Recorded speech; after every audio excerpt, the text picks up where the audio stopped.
Écoute, on pourra revenir sur le degré de préparation, mais je lève autant mon chapeau sur la façon de faire des Blue Jays que peut-être le manque d'ajustement du côté des Dodgers. On sent pas beaucoup d'énergie. L'expression que j'ai employée au cours des derniers matchs, et c'est certainement le match numéro 5, c'est de dire, on a l'impression que les Dodgers jouent pour ne pas perdre, alors que les Jays jouent pour gagner. Au jeu!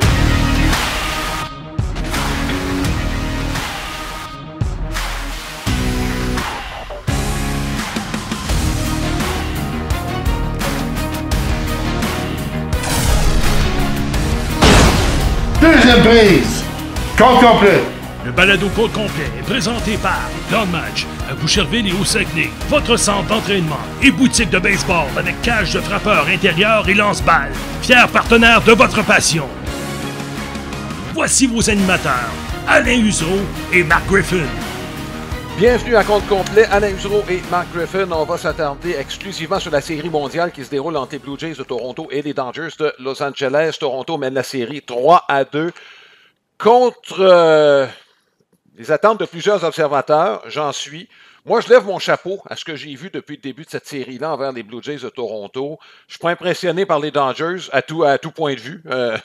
Je dois le mentionner, Marc. La première question que je vais te poser, qu'est-ce qui te frappe? On peut aller dans plusieurs directions, là, mais si je te demandais la première chose qui te frappe chez les Blue Jays de Toronto et leur façon de faire depuis le début de cette série-là. Bonne question pour d'entrée de jeu, mon cher Alain. C'est ça, on rentre dedans. Oui, écoute, en fait, tu l'as un peu mentionné dès le départ. Moi, c'est la résilience des Blue Jays. C'est comme on n'est pas intimidé.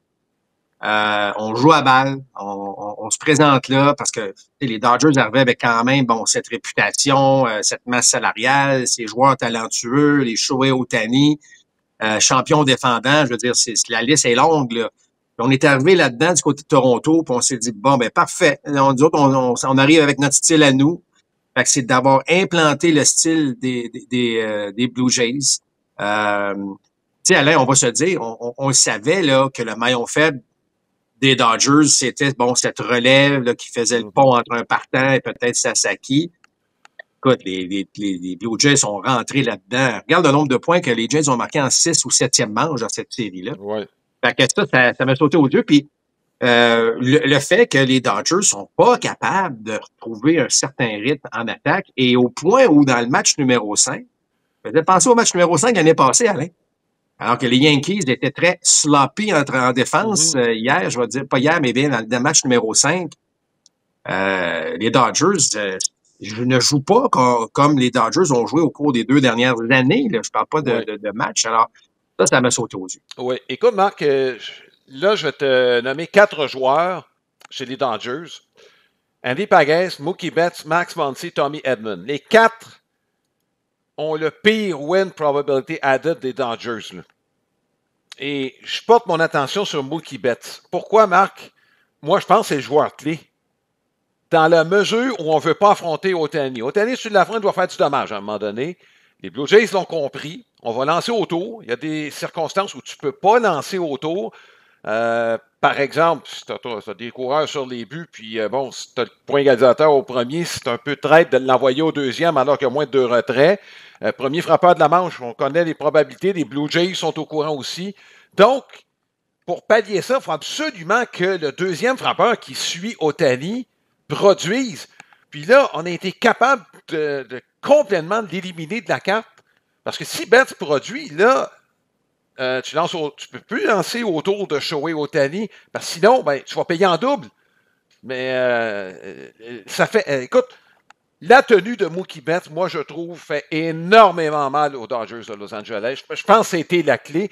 Puis moi, écoute, on pourra revenir sur le degré de préparation, mais je lève autant mon chapeau sur la façon de faire des Blue Jays que peut-être le manque d'ajustement du côté des Dodgers. Oui, excellent point de vue du côté de Mookie Betts, Alain. Tu as tout à fait raison. Puis, toute l'année, on s'est fié sur, évidemment, Ohtani. Si Ohtani va pas super bien, Betts va compenser. Puis si Betts va pas super bien, Freeman compense. Tu as toujours un des gars qui a l'impression est capable de faire le travail. Alors que là, ce n'est pas le cas. On a maîtrisé Ohtani au bâton au cours des 2 derniers matchs, alors que tout le monde disait « Hey, donnez-y des buts sur balle intentionnels, pourquoi l'affronter? » Tu sais, je veux dire, il y a beaucoup de gérants d'estrade, là, soit dit en passant, chez les partisans des Blue Jays, mais tu as raison. Et je pense que à un moment donné, Alain, c'est que le moral de l'équipe s'en fait sentir. Lorsque tu vois un Betts, bon, tu dis, OK, on a Ohtani sur les buts, puis Betts est retiré. Freeman est retiré. Tu comprends? Il y a comme on sent pas beaucoup d'énergie. L'expression que j'ai employée au cours des derniers matchs, et c'est certainement le match numéro 5, c'est de dire, on a l'impression que les Dodgers jouent pour ne pas perdre, alors que les Jays jouent pour gagner. Puis tu sais, ça, c'est une grande différence dans la façon, là, dans l'attitude. C'est surtout l'attitude là, qui démontre tout ça. Puis tu fais bien de mentionner que là, on n'aura pas peur d'affronter nécessairement Ohtani, compte tenu du fait que on sait que Betts, on est capable de le maîtriser actuellement. Oui, mais on peut prendre la décision en fonction de la situation du match, dans le fond. C'est le luxe qu'on a actuellement avec Shohei Ohtani. 2 retraits, personne sur les buts. Regarde, il nous fera pas trop mal. Tu sais? Puis Kirk, même, à un moment donné, s'en est mêlé en le retirant en tentative de vol. Kirk connaît une série absolument superbe, Marc. C'est lui qui mène l'équipe en passant pour les coups sûrs les plus importants, hein, devant Vlad Guerrero. Les deux ont des MPP au-dessus de 1100. Je pense que les gens sont en train de reconnaître à travers le baseball majeur la vraie valeur d'Alejandro Kirk. Il y en a plusieurs, ça a pris du temps. Marc, je pense que tu fais partie de ceux-là avant de finalement accepter de dire, ben regarde, on a un joueur de qualité là présentement. Puis juste une petite parenthèse, Marc, les Blue Jays, on a parlé un petit peu du fait que comment Kirk a abouti avec les Blue Jays. Il y a une équipe qui a eu la chance de l'embaucher 2 ans avant, Marc. Les Rays de Tampa. Il y a un recruteur qui l'aimait. Les Rays ont passé de retour comme les 28 autres équipes pour les raisons dont on peut se douter. Marc, c'est ça. Moi, je trouve, tu parlais de résilience d'équipe, ça a été la marque de commerce des Blue Jays pendant toute la saison. C'est pas compliqué, on a mal commencé, on a bien rebondi. Puis là, encore une fois, on fait face à des défis. Faire ce qu'on a fait au cours des 2 derniers matchs en George Springer. Regarde, Moi, honnêtement, je trouve ça impressionnant, puis je dois le dire. Tu sais, je te parlais du fait que ça t'a pris du temps avant de reconnaître Kirk. Je dois reconnaître que ça m'a pris un peu plus de temps aussi avant de reconnaître la vraie valeur de cette équipe-là. C'est la beauté du sport, Alain. C'est tu sais, on en veut des surprises, on en veut des équipes qui surprennent. Et tu sais, moi, Kirk, je trouvais qu'il était un bon receveur. Tu sais, c'est un gars qui était capable de bien cadrer les tirs. Mais je trouvais qu'au bâton, ben, tu sais, c'était une balle au sol, c'était une balle à double jeu. Puis, tu sais, je trouvais qu'il amenait pas beaucoup, là, plus, tu sais, s'il frappait pas un circuit, tu sais, où était son efficacité, mais mea culpa. Vraiment, ce gars-là est un joueur complet. Là. Et lorsque je parle complet, là, tu as parlé évidemment du retrait de Ohtani en tentative de vol dans un moment clé. Faut-il le dire, c'était en 9e manche. Là. Tu vas me dire qu'on en a joué 19, 18 par la suite, mais c'était un moment clé à ce moment-là dans le match. Tu sais, des gros coups sûrs, des balles frappées au champ posé, des coups de circuit, il a continué à en frapper. Et, écoute, Savage, là, on va revenir sur le match 5, là, mais Savage, là, je pense pas qu'une fois, il a dit non à Kirk. Donc, Kirk guide les lanceurs qui vont très, très bien. Fait que tout ça mis ensemble, ça fait que c'est un joueur, ma foi, exceptionnel, là. Puis, les Blue Jays, c'est la première fois, Alain, ils sont sur la grande scène du baseball. Et les gens découvrent cette équipe-là. Là. Nous autres, c'est pas pire, on les suit depuis le début, là. Mais les Américains, là, ils regardent ça aller puis ils sont impressionnés, là. Et, tu sais, t'ajoutes à ça, tu as parlé que toi, les Blue Jays, mais Alain, on joue de la bonne manière. Regarde défensivement comment cette équipe-là est beaucoup plus solide que les Dodgers. Juste à comparer le jeu de Barger hier pas hier, dans le match numéro 5, lorsqu'il a plongé. Et là, Teoscar qui laisse une balle tomber, qui tente d'attraper une balle, qui finalement vire en triple de Varsho, qui est un moment clé dans le match numéro 5. Sans compter, Alain, toutes les balles, les mauvais lancers qu'on a eu dans ce match-là. Il y a même Mookie Betts qui a fait un relais, une balle à double jeu avec un mauvais relais au deuxième qui fait qu'on peut pas compléter le double jeu. Pas les Dodgers, ça. Les Dodgers jouent pas de la manière, puis je pense que c'est je pense que, honnêtement, Alain, là, Les Dodgers allaient la trouver un petit peu plus facile, cette série mondiale-là, puis ils ont frappé un mur dans la façon dont les Jays sont arrivés là. Nullement intimidés, on joue à la balle, on a des gars qui peuvent frapper des circuits, on a des... Tu sais, le bas de la formation a obtenu des gros coups sûrs, on joue bien en défense, on lance. Tu comprends, fait que c'est comme si les Dodgers s'en sont jamais vraiment remis encore de cette manière de jouer des Jays. Il y a 2 présences au bâton, Marc, sur laquelle je veux revenir. Puis, tu as été présent sur les réseaux sociaux pendant les matchs. Nathan Lucas, quand c'est arrivé, là, puis c'est vrai que ça a été une sacrée grosse présence lors du premier match. Et l'autre, à mon avis, qui est un point tournant, c'est la présence au bâton d'Andrés Giménez dans le match numéro 4. Gaucher. Il s'est battu pour avoir un tir qui était capable de frapper d'aplomb. Il l'a trouvé, il l'a frappé. Ça a été, je pense, un moment clé. Les deux, en fait, ça a été des moments clés dans des victoires importantes des Blue Jays de Toronto. Puis on ne parle pas des joueurs de pointe, là. Exact. Tu parles de Lucas et de Giménez. Oui. Je pense que ça a été des moments importants, ça. Tu sais, Alain, on a fait beaucoup de séries mondiales dans les dernières années, puis c'est souvent ça. Les équipes qui sont capables de 1 à 9 de te faire mal, tu sais, d'aller chercher un gros coup sûr, une grosse présence sur les buts, puis tu sais, Giménez, là, c'est pas le premier gros coup sûr qu'il obtient en série. Là. Rappelle-toi, ces 2 circuits contre Seattle qui avaient vraiment aidé la cause. Fait que, tu sais, tout le monde embarque dans le processus, puis hier, je dis toujours hier, là, parce mais dans le 5e match, tu sais, tu parlais de Springer absent. Mais là, Springer est encore absent. Certains pensaient qu'il allait peut-être jouer dans le match numéro 5. Ben non, on va mettre David Schneider comme premier frappeur. Bang, il frappe un coup de circuit pour commencer le match. Et Vlad qui suit par la suite. Donc, lorsque tu dis que tout le monde contribue, là, ben tout le monde contribue à leur façon, à leur manière, mais ça fonctionne, Alain. Le fameux baseball de situation, là, tu sais, je veux dire, on a un coureur au premier but, il y a un mauvais lancer, il est rendu au 2e. Barger fait un roulant du côté droit, il est rendu au 3e. On vient marquer sur un ballon sacrifice. Je veux dire, c'est ça, quand je dis l'ABC du baseball, là, je trouve que les Blue Jays l'ont parfaitement dans cette série mondiale-là. C'est une des grandes raisons pour lesquelles ils mènent la série présentement 3-2. Oui. Marc, on va s'arrêter le temps d'une légère pause. En attendant, on s'adresse à vous, amateurs qui nous regardez ou nous écoutez, pour la question de la semaine qui est présentée par Sylmar Autoville, votre détaillant pour les pneus de voitures et de camions classiques et antiques. Consultez le www.sylmar.ca.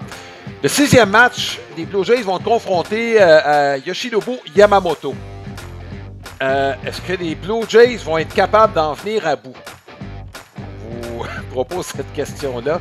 Vous pouvez vous adresser évidemment directement sur le site du compte complet, sur notre page Facebook idéalement. Donc facebook.com/compte complet balado. Le match aura lieu vendredi. Ça vous donne amplement de temps pour y réfléchir. C'est lui qui sera le partant, je vous le rappelle, dans le match numéro 6 entre les Dodgers et les Blue Jays qui aura lieu à Toronto. Le baseball, c'est plus qu'un divertissement. Après des mois d'inactivité, on veut bouger sur des terrains de balle. Rendez-vous au baseballquebec.com. Débranche tout et on va jouer dehors. Ce sera ton été de baseball.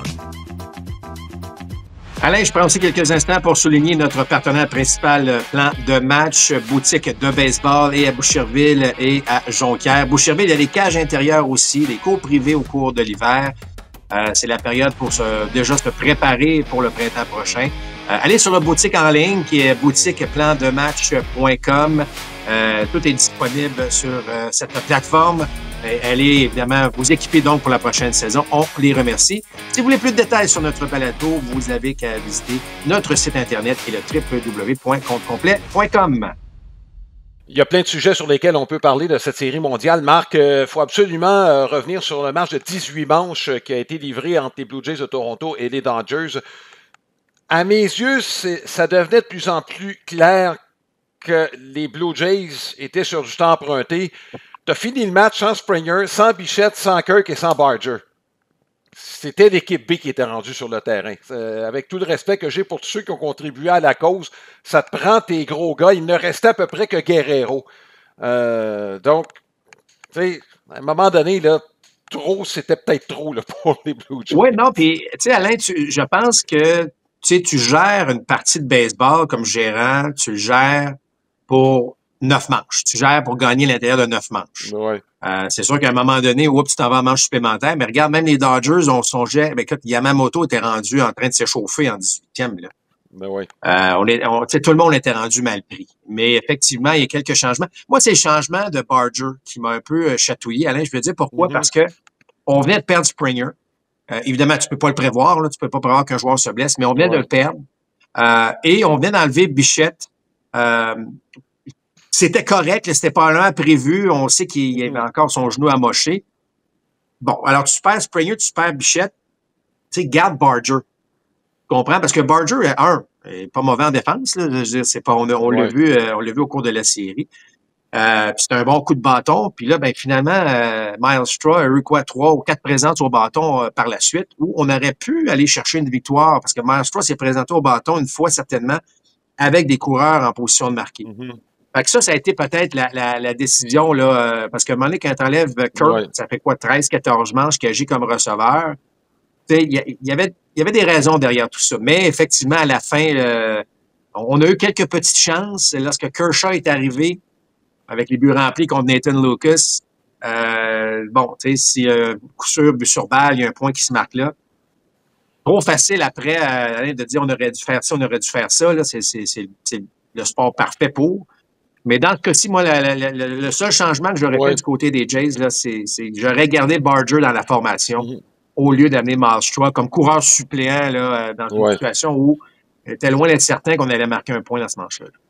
C'est le consensus pas mal, Marc, ce que tu dis là, de la part des observateurs qui ont regardé le match. C'est la décision là, qui est la plus remise en question. Moi, c'est de ne pas avoir ramené Chris Bassitt en 9e, moi, qui m'a chatouillé un petit peu. On s'en allait en prolongation, donc pas de coureur au 2e, donc tu sais, oui, on gère un match de 9 manches, mais tu veux le gagner, ce match-là. En fin de 9e, c'est sûr qu'il va y avoir une 10e. Tu vas avoir besoin d'autres lanceurs éventuellement. Moi, j'aurais étiré un peu plus Chris Bassitt. Il lance bien en série présentement. Il aurait commencé la manche. D'un autre côté, dans le grand livre des Dodgers, est-ce qu'on ne voulait pas que Bassitt affronte le haut de la formation? Parce que c'est là qu'on était rendu chez les Dodgers. Donc, est-ce qu'on voulait laisser ça à Hoffman? Ça se peut. Puis ça se défend. Oui, puis tu regardes comment ça s'est déroulé, Alain. On n'a pas donné de points. On s'est d'ailleurs rendu jusqu'en 18e. Donc, on ne peut pas aller contre cette décision-là. Ça amène un bon point, par contre, dans le cas de Chris Bassitt. Là, Bassitt, c'est un lanceur partant en saison. C'est la première fois depuis une dizaine d'années, Alain, qu'il agit vraiment comme releveur. Puis là, tout le monde dit, il faudrait qu'il lance la 9e. Puis là, le match suivant, il faudrait qu'il lance 3 manches. Il fallait qu'il fasse ci, il est capable. Là, il faut faire attention. OK? Dans le cas de Chris Bassitt, il devient un releveur. Donc, si tu veux qu'il lance 2 jours consécutifs, 3 jours consécutifs, tu ne peux pas l'envoyer à 50 lancers à fois, là. Pas parce qu'il est partant, là. Fait qu'il y a une manière de le gérer. Et je dirais aussi que son corps doit s'adapter, Alain. Tu es habitué de lancer, tu as tes journées de repos. Oui, tu lances entre tes départs. Mais là, tu sais, dans le feu de l'action, c'est différent. Moi, j'accepte totalement la façon dont on l'a utilisé. On a amené Varland dans le match numéro 4. Là, Varland, ça a mal commencé. Il a donné un simple, un double. Là, tout le monde paniquait un peu. On disait, pourquoi on n'a pas laissé Bassitt? Il avait lancé la veille. Puis là, tu venais de lui donner 2 manches. Il faut juste regarder un petit peu plus loin quand il y a une prise de décision, Alain, sur un lanceur. Puis Bassitt, comme j'ai mentionné, il n'est pas habitué de lancer à tous les jours. Son corps n'est pas habitué à lancer à tous les jours.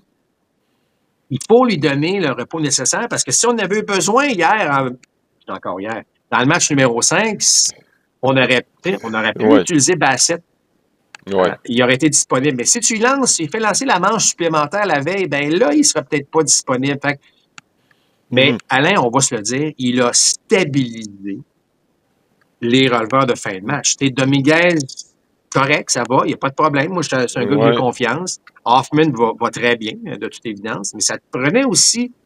Tu sais, Varland a été beaucoup utilisé un peu plus tôt pour mettre, pour la fin de la 5, même la 6. Ça te prenait un autre gars, Alain. Puis Bassitt est venu se faufiler là-dedans comme si rien n'était. Moi, j'admire beaucoup cette attitude-là. Tu sais, c'est un gars qui pourrait dire, hey, pourquoi c'est Scherzer qui part? Pourquoi moi, j'ai pas le départ? Puis, tu sais, je veux dire, il a bien lancé pour le mériter, c'est peut-être ce départ-là. Fait que, John Schneider, là, on l'a beaucoup critiqué, à tort ou à raison. Sa communication avec ses vétérans, moi, je pense qu'elle est très solide. Il y a des qualités de John Schneider. Il a fait des choses de la bonne façon, certainement dans l'esprit d'équipe. Il n'est pas totalement responsable de tout ça, mais un gérant, Alain, c'est un de ses rôles principaux dans le baseball moderne, c'est de s'assurer qu'il y a une belle synergie à l'intérieur de l'équipe. Il l'a bien fait, de toute évidence. Puis l'autre aspect que j'aimerais mentionner, tu sais, on l'a critiqué, là. Je ne dis pas qu'on l'a jamais critiqué. Au contraire, on l'a très, très, très critiqué au cours des dernières années. Il a le droit de s'améliorer. Il a le droit d'être meilleur aujourd'hui qu'il ne l'était il y a 1 an ou 2. Fait que, moi, je pense que c'est le sport parfait pour jouer les gérants d'estrade, puis on aurait dû faire ci, puis on aurait dû faire ça. Mais moi, je vais donner le crédit à John Schneider. Il a été quand même très bon dans ces prises de décision-là. Il est à un match de gagner, une victoire de remporter une série mondiale. Ouais. Puis évidemment, tu le sais, Alain, il n'est pas le seul derrière. Là, il y a une équipe derrière lui. C'est lui qui prend tout le lot là, des prises de décision. Mais tu sais, ça fait partie, Alain, des succès de l'équipe. La façon dont le gérant et l'équipe d'entraîneurs s'est aussi adapté à la situation. Puis on va aussi souligner le travail de l'instructeur des frappeurs qui, cette année, a certainement donné... tout le monde s'est amélioré en attaque, ou presque. Fait qu'à quelque part, il y a quelqu'un qui en est responsable. Puis, encore une fois, c'est pas juste une personne, mais c'est un ensemble de facteurs qui fait que le personnel entraîneur a été très, très bon pour l'équipe des Blue Jays. Écoute, il y a plein de choses sur lesquelles on peut s'attarder. Je veux te parler de la préparation des Blue Jays. Ça a déjà été abordé, mais je pense qu'on le voit vraiment. Mais avant ça, Marc, on a parlé de la relève des Blue Jays. Un petit mot sur la relève des Dodgers. Je regardais, là, puis on est vraiment amputé. Je sais que du côté des Blue Jays, on aurait aimé probablement avoir un Rodriguez et un Garcia en pleine forme. Mais Bassett, comme tu dis, est venu remplacer, je pense, ces bras-là manquants. Mais du côté des Dodgers, là, je regardais, il y a 4 gars sur lesquels on pourrait se fier. Vesia, on le sait, est absent pour des raisons personnelles. Un Kopech, un Gratterol, Evan Phillips, Marc. Je ne parle pas de Kirby Yates, il n'a pas connu une bonne saison. Lui, je ne suis même pas sûr qu'il aurait fait partie de l'équipe de toute façon. Tanner Scott non plus. Mais les 4 autres que je t'ai nommés, Marc, ils auraient pu faire une différence dans cette série-là. Oui, parce que c'était clair, avant même que la série commence, que c'était le maillon faible de l'équipe, des Dodgers. Tu sais, on le disait, là, tu sais, les Blue Jays peuvent être dans le match jusqu'en 6-7e, puis sortir le partant, on a une chance. Tu sais, je veux dire, c'était facile. Alors, ça a été le cas. On n'a pas été capable de combler ça. J'aurais pensé que Sheehan aurait pu être utilisé un petit peu plus, un peu comme Bassett l'a été utilisé du côté des Blue Jays. Mais ça fait que, écoute, je reviens un peu à l'année passée, Alain, lorsqu'on disait une équipe de 350 millions, puis c'était des ouvreurs qui commençaient des matchs du côté des Dodgers en série. Là, on est allé durant la saison, puis on a signé Snell, puis on a signé un paquet de partants.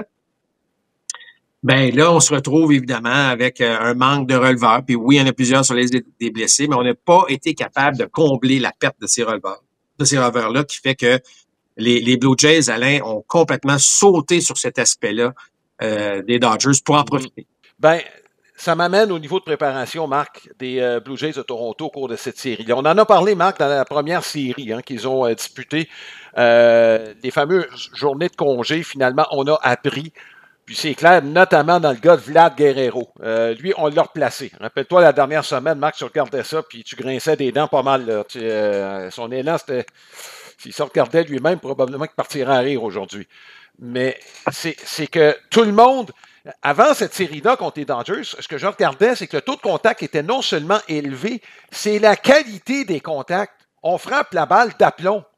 Ça veut dire que les frappeurs ont l'information sur les lanceurs qu'on affronte. On va enlever Yamamoto de l'équation. Là, c'est le seul qu'on n'a pas solutionné encore, mais tous les autres, on a réussi à le faire. On en a frappé des bons, là, les 2 gauchers des Yankees. Rodon, Fried, on les a sortis à coups de pied dans le derrière. Les partants des Mariners y ont goûté aussi.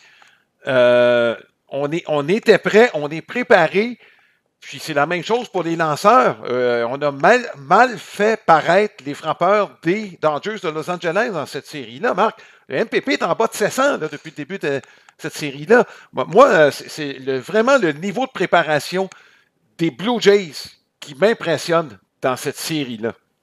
Ben, c'est ce que je disais tantôt sur la qualité des entraîneurs. Là. Le rôle des entraîneurs, c'est surtout ça, c'est la préparation, c'est comment on affronte les frappeurs adverses, comment les frappeurs, eux, peuvent s'ajuster. Puis, c'est une grande force, Alain. Là, souvent, les gens vont dire, OK, ben qu'est-ce qu'on fait face à Yamamoto dans le match numéro 6? Ben là, la question que je pose, c'est qu'est-ce que on utilise notre force, donc on continue avec notre force, ou on tente de combler la force du lanceur adverse? Parce que, tu sais, techniquement, Alain, bon, on vient de parler des releveurs. Donc, si tu aimerais sortir Yamamoto en 6e, alors si tu veux le sortir, ben, assure-toi qu'il effectue beaucoup de lancers. Par contre, du côté inverse, qu'est-ce qui fait que l'attaque va bien aussi, puis que le taux de contact est élevé, puis le taux de bon contact est élevé? C'est qu'on s'élance tôt dans le compte. Tu sais, à l'intérieur des 3 premiers lancers. Après ça, on a des bonnes présences au bâton, là, mais alors, qu'est-ce que tu fais? Est-ce que tu dis, je vais m'attendre une prise avant de m'élancer? Tu risques de te retrouver 0-1 à chaque fois, là. Fait que tout est discuté, hein? Puis j'ai hâte de voir comment sera la stratégie face à Yamamoto. Mais tu as raison de dire qu'on a sorti un paquet de bons lanceurs. Ouais. On fait nos devoirs, Alain, puis on y va avec ce qu'on est capable de faire. Ce que je veux dire par là, c'est que Locus n'essaie pas de frapper des bombes, là. Locus essaie de se rendre sur les buts. Jiménez, comme 9e frappeur, là, tu vas me dire qu'il y a eu des gros circuits, mais lui, là, met des balles en jeu quand il y a une situation de coureur au 3e, puis moins de 2 retraits. Il l'a fait. Fait que, tu sais, c'est comme si on reste à l'intérieur de nos moyens. On sort pas de, tu sais, on n'essaie pas de jouer les héros. C'est pas notre style, tu sais. J'ai pas vu Vlad tenter une amortie surprise, là. Tu comprends? Il est là pour produire, frapper une balle d'aplomb. Donc, tu as raison de mentionner que c'est probablement probablement la chose la plus importante de des séries, mais de cette série mondiale. C'est la préparation des Blue Jays de Toronto. Puis je ne dis pas que les Dodgers sont mal préparés, mais il y a certainement un avantage du côté de Toronto à ce niveau-là. Oui, et écoute, puis chapeau à Vlad de s'être adapté, de s'être ajusté depuis le début de ces séries-là. Il est encore extrêmement redoutable. D'ailleurs, j'ai l'impression que les Dodgers vont commencer à regarder lancer autour de lui comme des Blue Jays le font autour de Shohei Ohtani. Mark Trey Savage, ce qu'il a réalisé dans le match numéro 5, c'est vraiment impressionnant. Après un premier départ, coup-ci, coup-ça, il a fait manger les Dodgers dans sa main. C'est pas compliqué, là. Je veux dire, à part Kike Hernandez et son coup de circuit, il n'y a rien donné. Ça s'est terminé par un double jeu. 7 manches solides de la part d'un joueur recru qui n'était même pas avec l'équipe. On se doutait qu'il était pour s'amener éventuellement. Premier choix 2024. Ma foi, Marc, les mots me manquent. Là, les superlatifs manquent un petit peu là, pour décrire là, le rendement de ce gars-là là, qui se comporte comme un vétéran. Ben, tu sais, Alain, je sais que c'est un choix de première ronde, 20e au total, là, si je ne m'abuse, mais qui l'a fait cette année? Premièrement, là, le premier match qu'il a lancé en 2025, c'était devant 253 spectateurs dans le A moyen. Puis là, il a gravi les échelons. Honnêtement, Alain, si tu arrives avec un scénario de film, tu dis, garde, il est arrivé ça, tu vas dire, hey, t'exagères. Ça arrive pas. Là. Ça arrive pas au baseball qu'un gars est repêché l'année suivante dans le A moyen, A fort, 2A, 3A, Ligue majeure, série mondiale. Non, ça arrive juste pas. Là. Donc, c'est phénoménal. C'est un vrai chef-d'œuvre qu'il a lancé hier. Et les 2 derniers départs en série, il n'y avait pas nécessairement trouver cette balle fronde qu'il avait eue dans le premier match face aux Yankees, rappelle-toi. Il était obligé de se fier à ses autres lancers, puis c'est correct, il y a eu des sorties très honnêtes malgré qu'il ne l'avait pas. Parce que la balle fronde, là, ou la splitter ou la split finger, appelez-la comme vous voulez, c'est le même tir. C'est vraiment un lancer, Alain, de feeling. Hein? C'est vraiment de sentir comment je me sens aujourd'hui. Parce que si c'était facile à lancer puis que tout le monde se sentirait bien avec ce lancer-là, tout le monde l'utiliserait puis il n'y aurait pas un frappeur qui pourrait frapper des coups sûrs. Mais l'ajustement de départ, entre ces départs, de travailler, de la retrouver, cette balle fronde-là, ça a été vraiment surprenant. Il pouvait peut-être aussi inquiéter, ses 2 premiers départs en carrière ont été à l'étranger, mais c'était au stade des Rays, le stade de camp d'entraînement des Yankees. Alors, c'était vraiment un vrai premier départ, si vous voulez, à l'étranger, au Dodger Stadium, dans un match numéro 5 de Série mondiale.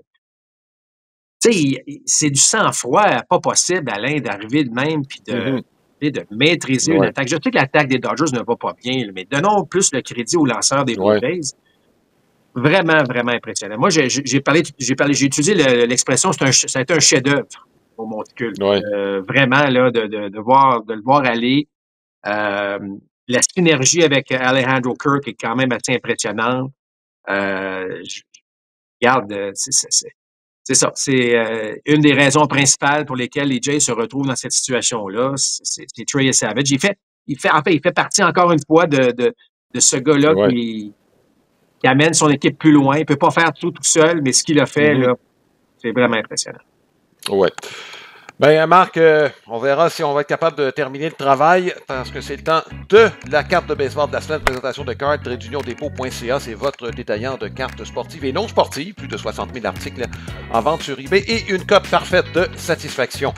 Notre dévolu aujourd'hui se porte sur Lou Burdett, la carte numéro 208, Topps de l'année 1957. Pour les personnes qui écoutent la version audio, la carte va apparaître sur notre page Facebook dès demain à compter de midi.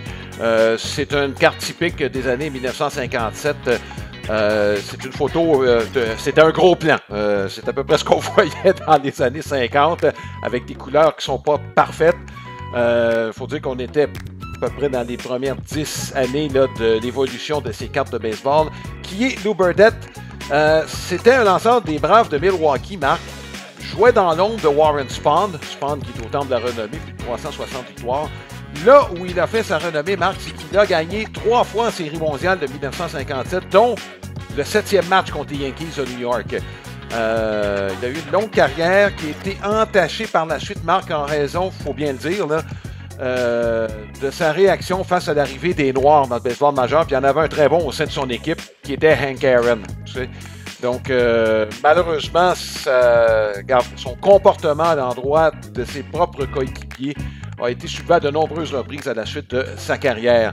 Puis, contrairement à d'autres, je pense à Joe Adcock, entre autres, lui aussi, mais sauf que Adcock, à un moment donné, a pris le téléphone lui-même, a appelé Hank Aaron pour s'excuser de la façon dont il s'est comporté à ce moment-là. Dans le cas de Lou Burdett, Marc, une anecdote à son sujet. Il a été solide comme partant pendant plusieurs années. Claude Raymond, quand il est arrivé avec les Braves de Milwaukee, c'est la même organisation, Burdett a été instructeur par la suite, mais il commençait à transmettre son savoir. Puis à un moment donné, il a expliqué à Claude Raymond comment se servir des petites égratignures qu'il y avait sur la balle et comment la lancer comme il faut pour permettre à cette balle-là de bouger un peu plus que ce qu'elle ferait normalement. Burdett était soupçonné d'avoir recours à des moyens plus ou moins légaux lorsqu'il lançait. Et ce qu'il a expliqué à Claude Raymond, c'est que tu n'as pas besoin de rien faire. Tu as juste à regarder si la balle, naturellement, a un petit quelque chose. Il n'y a rien qui t'empêche de l'exagérer éventuellement, puis de t'en servir. Voilà. Donc, c'est Claude Raymond qui m'avait raconté cette anecdote et Claude Raymond qui avait terminé en disant « C'est là que j'ai appris qu'une balle neuve, ça ne valait pas grand-chose. » Donc, voilà. C'est l'anecdote de Lou Burdett qui est notre carte de la semaine. C'est le temps d'encourager les jeunes à la lecture avec les livres pondus par notre ami Bob McDuff. Évidemment, c'est la série Baseball Bob. Je vous invite à aller au www.baseballbob.ca. Et la dernière mouture de notre ami Bob, c'est la sortie d'un livre à colorier. Son 2e livre qui sort cette année. Ce sera donc le 5e de Bob McDuff. C'est une bonne façon pour les jeunes de s'initier à la lecture, pourquoi pas au baseball, qui est le thème central de ces livres, et de faire aller votre imagination également. Donc, encore une fois, www.baseballbob.ca. Notre profil de la semaine, Jeff Hoffman, qui est le releveur numéro 1 de la formation. Ça n'a pas été une année facile, difficile de l'évaluer. C'est que son ratio de coureurs par manche, Marc, a été très, très bon. On le sait tous, ce qui lui a fait mal cette année, c'est la longue balle à des moments inopportuns. On ne se trompera pas. Et en relève, ça ne trompe pas. Un partant qui donne un circuit de temps en temps, quand il n'y a personne sur les buts, c'est correct. En relève, tu n'as pas ce luxe-là. Jeff Hoffman, choix première ronde des Blue Jays en 2014, 9e au total. certains prétendaient que c'était le meilleur lanceur issu des niveaux universitaires cette année-là qui était disponible. Le problème, c'est que à sa sortie des niveaux universitaires, il a eu besoin de l'opération Tommy John. Et Hoffman ne manquait pas de confiance, Marc, quand il est sorti des niveaux universitaires. On lui avait demandé est-ce que tu penses que les Blue Jays ont bien fait de te repêcher? Et Hoffman avait répondu ils ont obtenu le meilleur joueur. Regarde. Fait que, il n'a pas lancé très longtemps. Il y a eu l'opération. Et quand il est revenu, il a fait partie d'une grosse transaction. Les Blue Jays, en 2015-2016, se sont rendus en série. On voulait un joueur d'Areco plus fiable que José Reyes. On a acquis Troy Tulowitzki et Jeff Hoffman faisait partie des joueurs qui ont été échangés. Marc, pour un jeune lanceur se retrouver au Colorado, c'est peut-être pas l'idéal. Regarde, sa première saison là-bas, ça a été pas trop mal, mais par la suite, ça a été désastreux. Par la suite, il a été échangé à Cincinnati. Il a trouvé joueur autonome. Ça a duré même pas un mois avec les Twins du Minnesota. Et finalement, les Phillies, c'est là, en 2023, où il a retrouvé ses marques. 2 années de suite, Marc, où il a été très bon. 2024 au match des étoiles.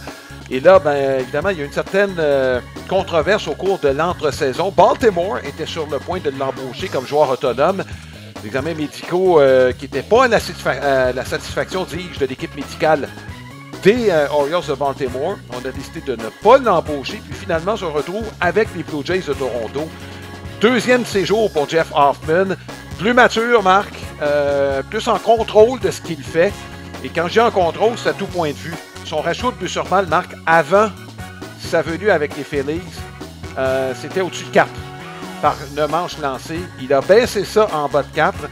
Et son ratio retrait sur des prises par but sur balle depuis 2023, c'est au-dessus de 3, ce qu'il n'avait jamais fait auparavant. Donc, pour ça, je te dis, est-ce que c'est son répertoire, meilleur contrôle émotif, bref, un paquet de raisons qui peut expliquer ce revirement avec les Phillies. Mais toujours est-il que là, en tout cas, moi, je le trouve impressionnant en série d'après-saison, particulièrement en série mondiale. Oui, puis oui, tu fais bien de le mentionner.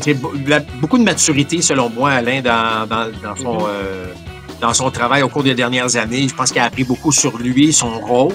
C'est pas toujours un rôle qui est facile à jouer non plus en fin de match. Puis, je vais te dire, moi, tout au long de la saison, compte tenu de ce que tu as mentionné, du fait que, il est allé avec les Orioles, on n'a pas aimé l'examen médical. Il y avait on jasait beaucoup de ça. Est-ce qu'il est vraiment en santé? Et lorsque les Blue Jays l'ont mis sous contrat, moi, ça me tétille un petit peu pendant. Je me disais, est-ce qu'à un moment donné, il y a quelque chose qui va se passer avec son bras? Et fort heureusement, il a lancé la saison complète. Ou est-ce qu'il y a eu des baisses à un moment donné de régime? Absolument. On a même vu la vélocité diminuer un petit peu. Mais j'ai l'impression qu'il a réussi à compenser ailleurs. Donc, bravo, parce que c'est un joueur important dans l'équipe cette année. Puis, je trouve que même dans la façon dont il lançait en fin de saison, c'est de façon un petit peu plus, je dirais pas intelligente, c'est pas le bon terme, mais il est allé avec les forces qu'il avait à ce moment-là. Au lieu de toujours lancer une balle rapide, puis avec sa balle glissante, je trouve que l'utilisation de ses tirs est de façon de plus réfléchie, là, on va dire ça ainsi. Ce qui donne aux Blue Jays, évidemment, un releveur de premier plan en fin de match. Là. Écoute, il était impressionnant depuis le début des séries. Je regardais, là, 16 retraits sur des prises et 2 buts sur balle en 11 manches. Officiellement, c'est 4, mais je compte pas les 2 buts sur balle intentionnels. Il y a seulement 5 coups sûrs. Je peux pas demander mieux de ta part de ton releveur numéro 1. Non, exact. C'est un gars qui est rassurant en fin de rencontre. Ben là, il est en train de le démontrer. Puis c'est une des forces, évidemment, des Jays en série, là, avec l'arrivée de Bassett, avec ce que Garland a fait. On en a parlé un petit peu tantôt, mais là, tu ajoutes un Hoffman qui offre des statistiques de la sorte. C'est sûr qu'on est en grande confiance. Pour ça on peut sortir notre partant un petit peu plus tôt parce qu'on a des armes pour être capable d'aller chercher les 6, 7, 8 derniers retraits du match. Là. Marc, pour les 2 derniers matchs, s'il y en a 2, là, ça s'en va à Toronto. Les Jays ont besoin d'une victoire sur les 2. Yamamoto va lancer vendredi contre Kevin Gausman. Gausman n'a pas été mauvais depuis le début de ces séries. Plus souvent qu'autrement, il a gardé son équipe dans le match. Là, c'est la 2e fois qu'on va le voir. J'imagine qu'on a pris des notes. On a vanté le niveau de préparation des Blue Jays de Toronto. Sauf qu'on n'est pas devant un lanceur ordinaire avec un répertoire d'une demi-douzaine de lancers. Ouais. Écoute, Alain, Moi, je regarde ce que l'attaque fait. On retourne à domicile. La foule, je trouve que les Dodgers ont le moral dans les talons. Moi, je pense que ça pourrait se terminer dès le match numéro 6. Je dis pas que ça va arriver, mais je serais pas surpris qu'on trouve des solutions. Tu sais, Alain, les Jays n'ont pas gagné encore la Série mondiale. Il reste, évidemment, il reste une victoire à aller chercher au cours des 2 prochains matchs. Mais j'aime la façon. Il y a 2 choses que j'apprécie dans ce qui se passe avec les Jays. Premièrement, Alain, puis là, je vais peut-être écorcher un petit peu, là, tu vas voir ce que je m'en parle là. Mais on a vu dans ces séries-là, Alain, autant les Dodgers que les Blue Jays, que les statistiques avancées, on les prend puis on les suit pas à la lettre. Autrement dit, bon, Blake Snell qui va beaucoup plus loin. On a vu des lanceurs partants qui allaient beaucoup plus loin qu'au cours des, pas très loin, là, 2-3 dernières années.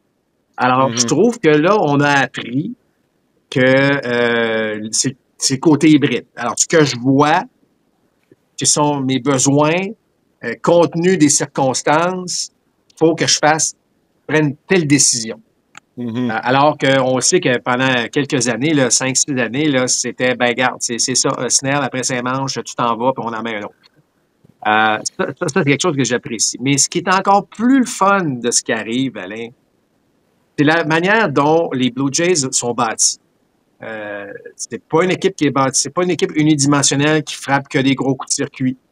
On a une équipe beaucoup plus complète et on sait que l'influence d'une équipe qui remporte une série mondiale, elle est immense pour la suite des choses. Rappelle-toi les Royals avec leurs trois releveurs. Lorsqu'on était les 2 fois en série mondiale, on l'a gagné une fois. Et les équipes se sont équipées en releveurs de 7e, 8e, 9e manche par les années qui ont suivi. Alors, autrement dit, est-ce qu'on va retourner un peu plus à l'ABC du baseball dans les prochaines années, de la manière dont les Jays ont joué probablement toute la saison, et là, en série? Est-ce que ça peut influencer, Alain, tu penses, la suite des choses pour certaines équipes dans leur manière de dire, hey, écoute, ça fonctionne, cette manière-là fonctionne réellement, c'est comme ça qu'on va s'en aller? Sur un aspect, oui, c'est les balles en jeu. Et je le mentionnais plus tôt dans le cas des Blue Jays de Toronto. Puis, écoute, le contraste n'est pas si évident, même si on se fait retirer moins que les Dodgers, là, mais le contraste est évident contre Seattle. Tu sais, je regarde le nombre de retraits sur des prises entre les 2 équipes, là, la marge était immense. Et c'est le fait que, pas seulement qu'on fait contact, on fait contact solidement. Dans la façon dont les lanceurs partants sont utilisés, Marc, mais les Dodgers n'ont pas le choix. Je veux dire, tu y vas, tu vois qui t'envoie en relève là, présentement. Trinan lance tout croche. Ouais. Je veux dire, si tu as la relève des Padres de San Diego, je te garantis, Marc, après 6-7 manches, tu commences à penser à préparer tes releveurs. Là. Puis même si tu as, si tu as Gratterol, si tu as Kopech, en santé, Phillips ou même Vesia, tu y penses un peu plus tôt. Là, présentement, Dave Roberts a des mains liées. Puis sa meilleure option, c'est de garder son partant. Pour ça, de ce côté-là, je ne suis pas certain. Mais ça nous a permis, je suis d'accord avec toi, ça nous a permis de constater que oui, tu peux garder ton partant plus longtemps, peut-être dans certaines circonstances. Tu comprends? Puis Yamamoto est venu donner un sans-prix coup de main. Je pense qu'on a tous les deux un peu sauté de notre chaise quand on a vu Enriquez arriver en relève dans le match numéro 5, là. On l'avait vu contre Cincinnati, puis on sait qu'il est peut-être, ça s'en vient à 100 000 à l'heure, mais il n'a jamais été surnommé Monsieur Contrôle. Là. Fait que, tu sais. En tout cas, Alain, toujours est-il qu'on risque d'avoir une première dans l'histoire du baseball. Ben, pas on risque, on va avoir une première dans l'histoire du baseball. Alain, la saison a commencé au Japon. Et elle va se terminer au Canada. C'est la première fois que ça va arriver dans le baseball majeur. Dans l'histoire du baseball. Alors ça, c'est une bonne nouvelle. Puis Alain, on pourrait élaborer éventuellement un petit peu plus là-dessus, mais est-ce que si les Blue Jays remportent, même s'ils ne remportent pas le fait là, que... on s'entend mission accomplie. Là. Mission accomplie pour la popularité du baseball. Ouais. On a regardé les chiffres. Hein, tu as vu les chiffres au Japon et au Canada. C'est clair qu'il y a un marché au Canada, Alain. Là, je veux dire... Ben oui. Bon. Est-ce que...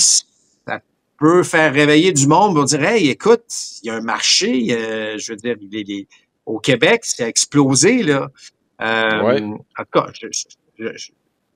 on va recevoir éventuellement là, des gens on jasera sur l'avenir du baseball majeur à Montréal, mais chose certaine, je trouve que c'est très rafraîchissant de voir ça. Non seulement c'est populaire, tu sais, auprès, évidemment, nous autres, on est des gars de baseball autour de nous, mais c'est la population en général.